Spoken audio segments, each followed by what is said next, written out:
Hello, hi, and welcome back. If you're coming back, and if you're not, well, I'm glad you're here anyway. Um, just real quick, I'm always trying to keep these videos. Look, I brushed my hair today. Sort of. Just kidding. It was down, but I picked it up because it's hot.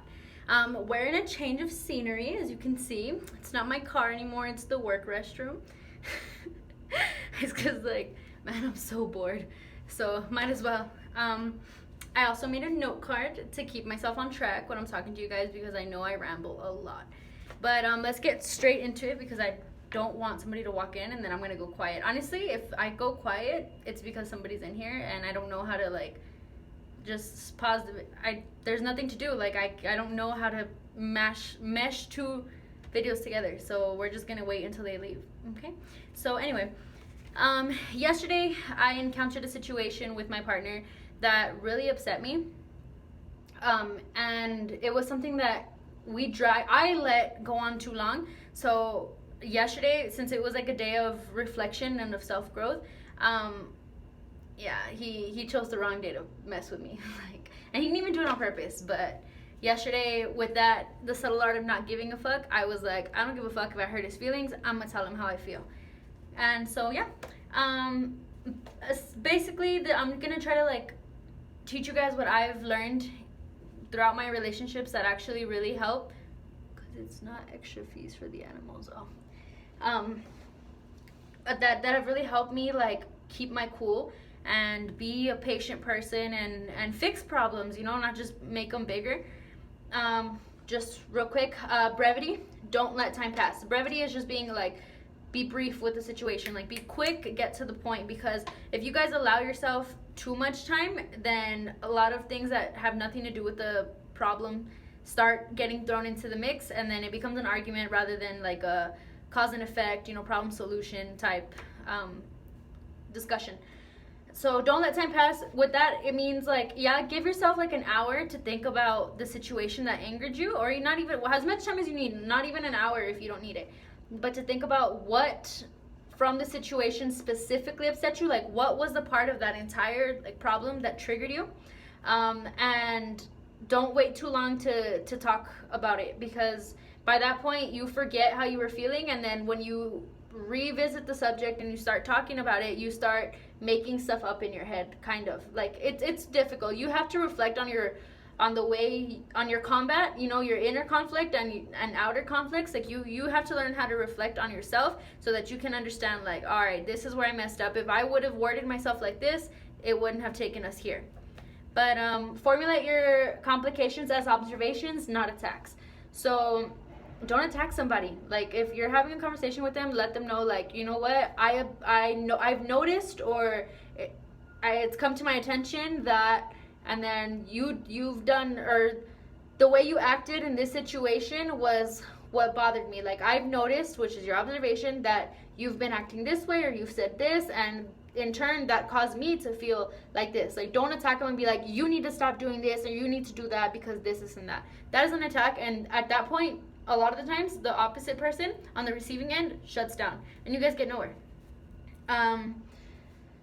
Information is insight, not ammo. So whenever somebody tells you something and later on you kind of link it to a problem, like you find that it's been a catalyst that's been, you know, a reoccurring factor that keeps making a problem, you know, a problem. We have the tendency, and I say we because I've done it before too, I'm better at it now, but I have like, we use things that people tell us against them. And it's not, a lot of the times it's not that we use it against them on purpose, like ammo, but it's something that we've noticed and we're trying to exploit a pattern, and we're trying to, make the point come across by using that as an example. But again, we have to remember that it's not what you say, it's how you say it. So if you're like saying stuff that, like if you tell somebody that they're dramatic and then you're trying to support your, you know, your statement with, well, supporting facts, like you tell them like, you know, you did this and it was dramatic, you did that and it was dramatic, and you've done this and it was dramatic. A lot of times people are gonna be like, that was things that happened a long time ago, like you shouldn't be using that against me, like I've changed. And that's when you have to be like, it's not like, I'm not attacking you, it's an observation, like I'm exploiting a pattern. I'm telling you, giving you reasons and examples as to why I'm telling you that I feel that you're being a certain way. play both fields. Put yourself in another person's shoes, and sometimes that doesn't even help because you like can't. There's like that mental block. So then put yourself in a third party shoes. Like if you have an issue with your boyfriend or whatever, pretend that it's your best friend and her boyfriend. And what advice would you give her or him if he came to you instead of your best friend? I know because some of us are biased. Like play both fields. Like play every position so you can best understand the situation from all aspects, not just from what you're feeling, because a lot of times emotions blockade us into that. Tone and posture, that's like a big one. Like that's so enormous, and unfortunately now that I'm thinking about it, I did that last night. Like I really shouldn't have. Try to never be standing above the person. Never like talk to them with them sitting down and you standing. The last night, the situation that happened with my boyfriend, he was laying down and I was like standing over him, and a lot of the times that's a demeaning, posture. That's a position, and it puts people automatically, you back them into a corner and they become defensive. So always make sure that you guys are eye to eye. Your tone, you don't raise your voice, you don't call people out of their name, like just and let them know, like, actually I think that's the next one. Yeah, ask for your time and respect theirs. So, and let them know, like, you know what, I'm gonna tell you everything as it's coming to me and how I'm feeling it. Please don't interrupt me because I want to get it all out. You will have your chance to respond to what I'm telling you afterwards. Like, please don't interrupt me, and when it's their time, don't interrupt them, and by doing that, because when people interrupt, we start doing this. We start climbing and trying to be louder and trying to get my point across over yours. But if we both stay here, then there's no room to go. All we can do is go lower, and it just helps. It really does. Oh, I got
Okay, that moment of silence should have given you guys some time to reflect on what I've already said.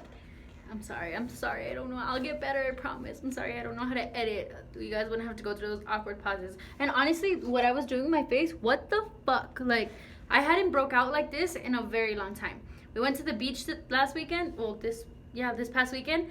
And my dad on FaceTime the day that I was at the beach, he was like, why do you have a rash? And I was like, you're tripping. And now, like, I started breaking out completely, like, all this, and I don't know what's going on. But anyway, allotted emotion time. Oh, I guess I explained that in the beginning. Like, allow yourself a little amount of time to process your feelings. Like, make sure that you're not overreacting and your feelings are valid.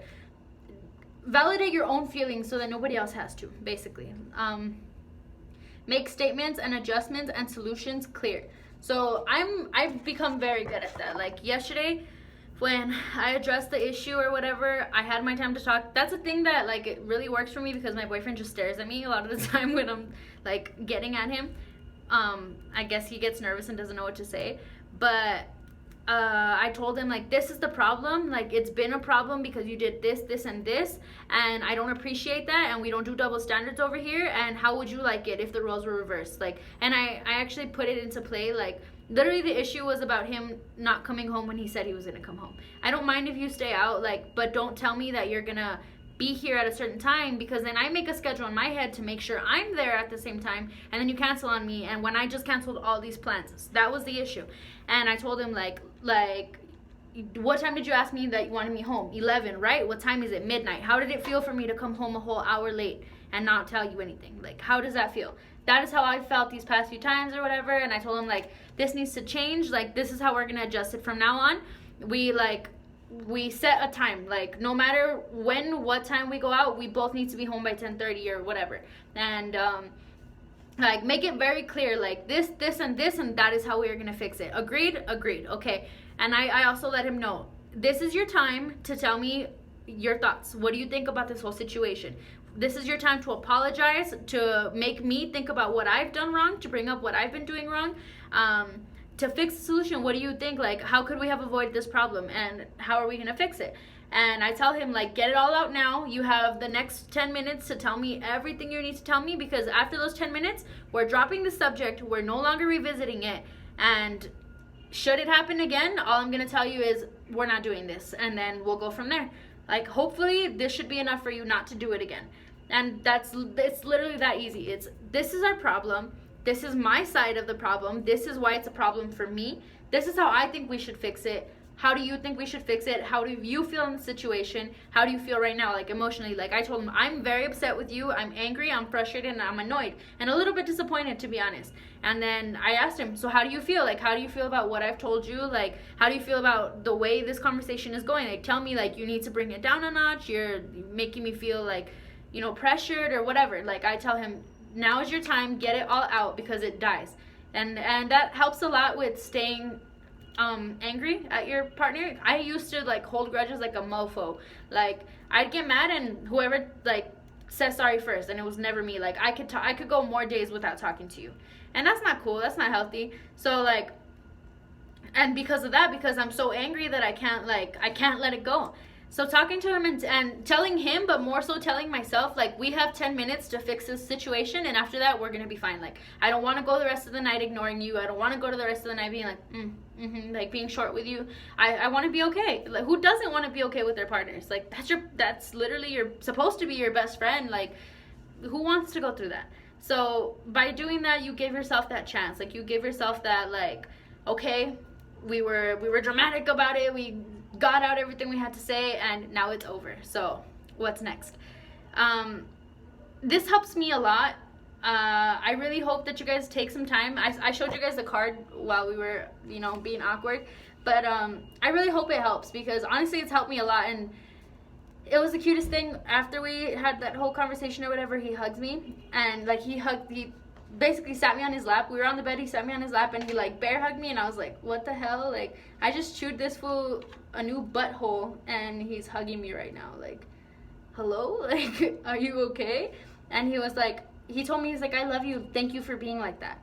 And I was like, wow, like, I've never been thanked for getting upset, like, for addressing a conflict. I've never been thanked. So the fact that he thanked me like that, I knew that, like, I went about it the right way. I also had an issue with my mom, where I presented a topic to her. Damn, we're already at 13 minutes, so make it quick. I presented something to her. I never asked for her opinion. I was just, like, platicándole, like, telling her, and she started giving me all her thoughts and stuff, and they started to, like, bug me a little, because they were like shots, like, attacks. Like, she was coming at me for something that, like, has nothing to do with her. And then I didn't say anything. I just let it go. Like, again, nobody can control how you feel or how you think about somebody else. The only one that can control your reactions are you. If you let them get upset you, then they won. But if you're just like, okay, like, you don't let it bother you, then you win always. And Solita, I didn't say anything to her. That night she texted me and she was like, hey, I'm sorry for sticking my nose where I shouldn't. She was like, for giving my opinion when it wasn't solicited. I apologize. My old ways are obviously still present. Different strokes for different folks. And to me, I was like, wow, like, I read that message, and I immediately, all I could think of was like, wow, thank you. Like, thank you for taking responsibility for your actions, like, for holding yourself accountable. And I did tell her, I was all, you know what, thank you for, what did I tell her? Thank you for realizing action within yourself and for apologizing for it without me having to ask you for it. That shows a lot of growth from you, and the more that you do stuff like that you catch yourself and you fix things without anybody pushing on you, you make me admire you more, and you make me learn from you, and you make me want to be better myself, because I see that you're bettering yourself. So hopefully that's how it works for you guys too. Like, you are seeing how I'm bettering myself, and these things hopefully are clicking, and you kind of relate to some of the stuff that I'm telling you, and that it helps. Because, I mean, nobody wants to go through this by themselves. Life is already hell as it is. Like, we deserve as much help as we can get. So that's it for today. I'm gonna go back to work, even though there's nothing. Thank you guys again for watching. I hope that this helped in some way or another, or just, you know, I hope it sticks and you keep it in mind for when you do need it. But other than that, I hope you guys keep coming back. Thank you. Stay safe and make good choices. Not smart ones, because make choices that are good for you.